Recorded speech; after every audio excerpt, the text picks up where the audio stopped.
Did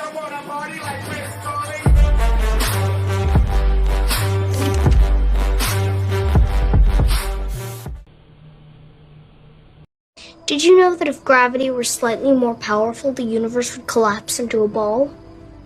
I did not.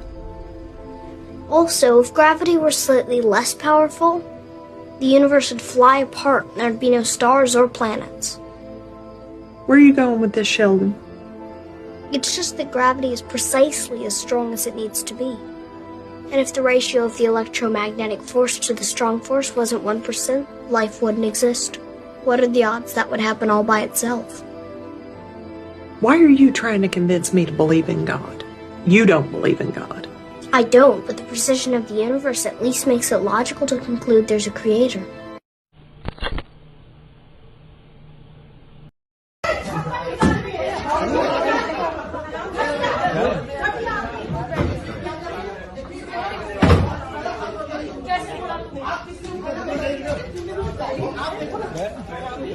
जाओ जाओ जाओ नहीं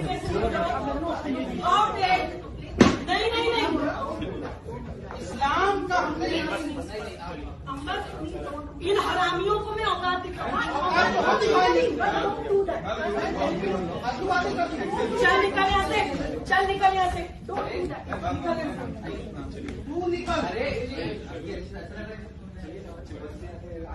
तेरी औकात कैसी हो गई है मुसलमान औरतों को साला फ्रॉड की तरह इस्तेमाल करते हो मेरे बेटे को तू सामान मिलेगा साले दरिया खराबी तुझे इतना मारूंगी ना तेरे बापों को भी मारूंगी घुस के तेरे शहर में कुत्ता साला निकल यहाँ से। सुंदरकांड में एक बहुत ही रोचक प्रसंग है जिसका नाम है मैं ना होता तो क्या होता।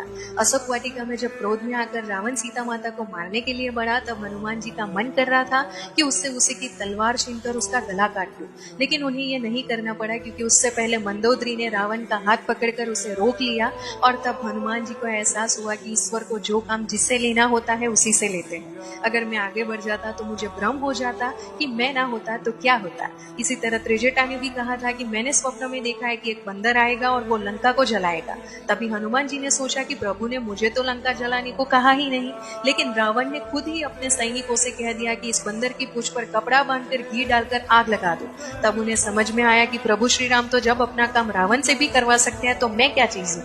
इस संसार में ईश्वर को जिससे जो कराना होता है वो करा लेते हैं। हम लोग एक निमित्त मात्र होते हैं, लेकिन फिर भी हमें ये गलतफहमी, ये भ्रम हो जाता है कि मैं ना होता तो क्या होता।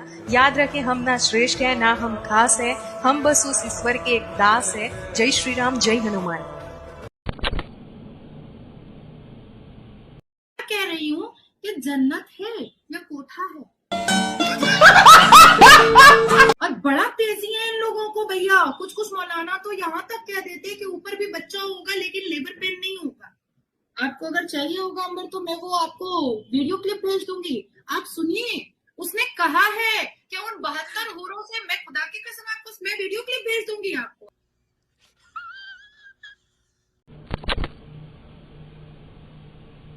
सुल्तान योगी बन रहे, सुनाओ हनुमान चालीसा। मुझे नहीं आता। क्यों नहीं आता? अनपढ़ बाबा क्या पढ़े हो? मेरे को नहीं आता। जरा टीवी स्लोगन, जरा आवाज इसकी स्लोगन क्या आता है? मेरे को नहीं आता। अच्छा, अनपढ़ हो, ये कहाँ से आता है? गायत्री मंत्र नहीं आता, महामृत्युंजय मंत्र नहीं आता, हनुमान चालीसा नहीं आता, झांझर बजा के गली गली जाके मोहल्ले जाके पैसे मांगो। तुम्हारा आधार कार्ड दिखाओ, आधार कार्ड दिखाओ। 6 साल से बच्चे मेरे हनुमान चालीसा, गायत्री मंत्र, महामृत्युंजय मंत्र सब सुना के तुम भगवान बोला करेंगे घूम रहे हो। मुसलमान भैया अभी अभी का खतरा दिखा दूंगी मैं। मेरे गुरु मुझे बताते हैं कि जो समाज अपनी बहन बेटी के अपमान के साथ जीना सीख जाता है वो समाज मृत समाज होता है, और उसे जितनी शीघ्र खत्म हो जाए उतना बेहतर, द सूनर द बेटर।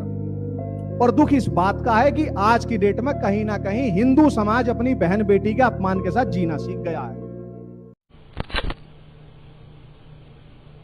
लेकिन आनी मोदी जी की सरकार है, जिस हिसाब से प्रोग्रेस हो रहा है लोग देख रहे हैं आंखों से, चाहे वो देखते हुए भी भले झुठलाते बातों को, लेकिन हम मानते हैं कि हाँ 2024 में भी मोदी जी की सरकार आएगी। क्योंकि जो लोग बाहर जाते हैं ना तब उनको एहसास होता है कि वाकई में हम इंडियन हैं और हमें प्राउड फील हो। जो हमें यहाँ पे चीजें मिलती है वो हमें कहीं नहीं मिलेगी।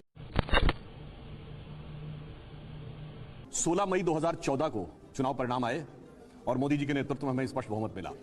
18 मई 2014 को लंदन के संडे गार्डियन ने लिखा कि 16 मई 2014 का दिन should be considered as India's second tryst with destiny and it should be considered with the day on which Britishers finally left India। क्योंकि उसने कहा कि आजादी के बाद लंबे समय तक ऐसे लोगों का शासन रहा जिनकी विचार और प्रेरणा में ब्रिटिश कॉलोनियल लीगेसी यानी ब्रिटिश औपनिवेशवादी विरासत का प्रभाव था। 50 करोड़ लोगों को जनधन खाता मिला, 55 करोड़ लोग आयुष्मान भारत में यानी जिसमें स्वास्थ्य का बीमा था उससे कवर हुए, 5 करोड़ लोग उसका लाभ भी ले चुके हैं। हर गांव में बिजली पहुंची, वो लोग भी करने का प्रयास कर रहे थे। कहिए देखिए, मैं कहता हूं 3 प्रकार के कार्य होते हैं, जो पिछली सरकारें भी कर रही थी हमने भी किया, ज्यादा तेज गति से किया, ट्रांसपेरेंसी से किया। नहीं नहीं नहीं नहीं नहीं नहीं नहीं नहीं नहीं नहीं नहीं मम्मी रे। जो इन्होंने सोचना था मगर कर नहीं पाए, जैसे जीएसटी, हमने वो इंप्लीमेंट करके दिखा दिया।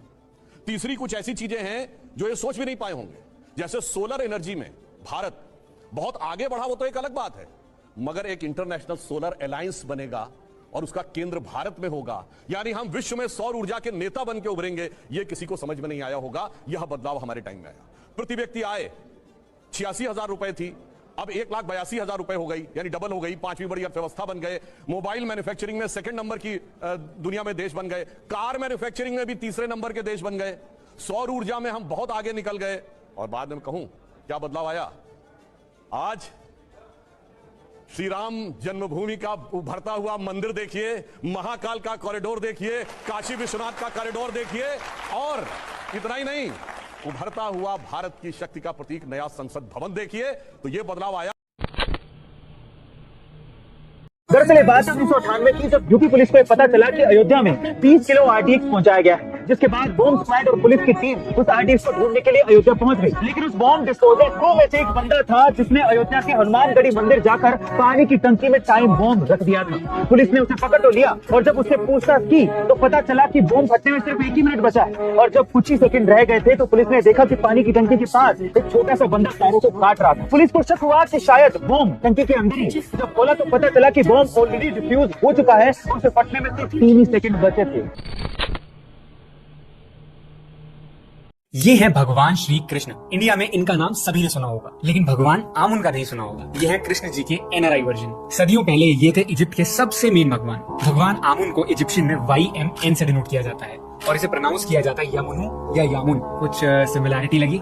यामुन या आमुन का मतलब हुआ यमुना का राजा। और मथुरा शहर किस नदी के किनारे बसा हुआ है? उसके बाद आते हैं ये भगवान आतुम। ये सबने गैस कर लिया होगा। इनके नाम से अगर टी हटा दिया तो ओम बन जाता है। भगवान शिव की तरह इन्हें भी गॉड ऑफ डिस्ट्रक्शन माना जाता है। इजिप्शियन वॉल पेंटिंग्स में एतुम को एक फूल से सिंबलाइज किया जाता है और ये पूरा इंडिया जानता है कि नंदी भगवान की आंखों के सामने कौन है।